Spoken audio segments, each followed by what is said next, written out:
Hello বন্ধুরা, সরকারি চাকরির পরীক্ষায় সায়েন্সে বিশেষ করে এরকম কিছু ট্র্যাপ কোশ্চেন থাকে।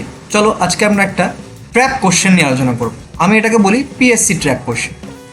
পিএসসি ট্র্যাপ কোশ্চেন কেন ট্র্যাপ বলছি ভালো করে দেখো। Which part of the atom has a positively charged? ঠিক আছে, পজিটিভ চার্জ আছে কোন পার্টে, ঠিক আছে, কোন অংশে ধনাত্মক আধান থাকে।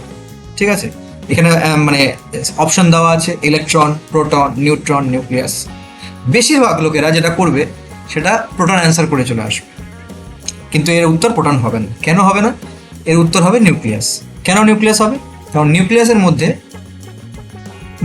মধ্যে কি আছে? প্রোটন আছে যেটা কিনা পজিটিভলি চার্জড, আর আছে নিউট্রন যার কোনো চার্জ নেই, নো চার্জ। ঠিক আছে, এবার দেখো কোশ্চেনে জানতে চেয়েছে যে কোন অংশে ধনাত্মক আধান থাকে, নট কে ধনাত্মক আধান, কার ধনাত্মক আধান থাকে সেটা কিন্তু বলেনি। ঠিক আছে, এটা মাথায় রাখতে হবে। তো এরকম বিভিন্ন ইনফরমেটিভ ভিডিও পেতে আমাদেরকে সাবস্ক্রাইব করে থাকো, সাবস্ক্রাইব করো the way of success academy. Thank you very much.